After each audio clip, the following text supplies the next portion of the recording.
It is an absolutely beautiful day here at Tucson Dragway, 80 degrees. Track temperature about 96. Performance is going to be at a premium, and we are ready to go here in round number one. Our first pair features the Cougar, the white machine. It's got a big block on board. And the Nash Funny Car, that's a blown small block. It's all heads up, flat out, first to the finish line. First pair is staged up. We're ready. Oh, what a run down the quarter mile, and the Cougar takes it by about a car length at the finish line. Was off the starting mark first and led that one wire to wire. Let's put the Cougar in round number two. Our second pair rolls into stage, and it's a battle of turbo cars. The twin turbo Viper, that's the black machine, and the small block turbo 68 Camaro. Winner gets the Cougar in round number two. Oh, look at that. The Cougar is going to have to take on the Viper, and the Viper's going to have lane choice. That was a solid run. Low ET of the meet so far. We could watch that again in replay, but the Camaro never had a chance. Our third pair getting set to go. We've got the Rat Trap, the fuel altered that has been racing here in Tucson for as long as I've been coming to the racetrack against, yes, that is an original Ford GT. Hey, that's no show queen. They bring these things out to race.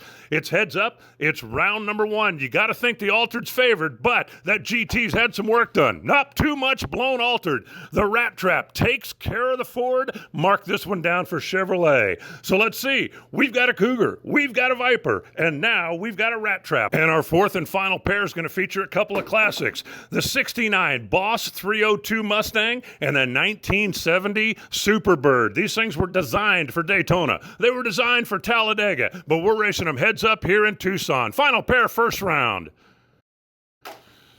Oh, and this one's going to be all Ford. I didn't think the 302 was going to outrun the Daytona, but it looked like the Hemi car blew the tires off a little slow out of the starting gate. By the time he got it back under control, that little Ford was long gone.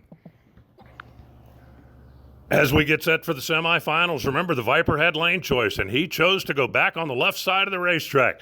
Let's see if the Cougar's got anything for that twin turbo machine. Oh, it does. How about it? The turbo car lags a little bit off the starting line. Cougar gets the initial move, and he holds that advantage all the way to the stripe. Even though the Viper was closing in with a higher mile an hour, he just flat ran out of room. Will it be an all Ford affair, or will the Rat Trap be able to take care of business? Got to believe the Rat Trap's got more power, but remember, that Boss 302, he's playing the consistency game. Nope, this time it's going to be the blower car. The 302 made another good solid run down the racetrack, but the Rat Trap just had too much. And that'll set up our final round. It'll be the Cougar against the altered for all the marbles.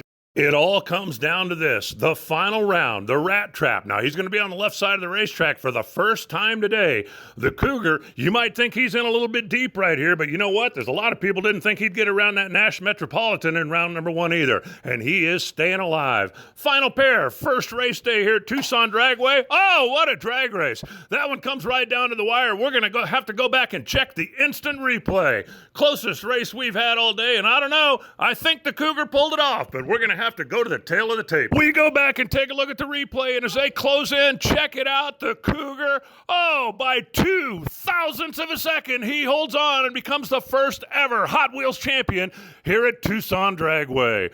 What an incredible day of racing. Hey, it's been a clean day. It's been a safe day. We didn't have to use rescue. We didn't have to use life flight. Never had to clean the racetrack up once. Hopefully, this will be a short-lived tradition. We'll be back to racing full-size cars soon. In the meantime, check in again next week when we go round two of the Hot Wheels. Unless we're racing big cars.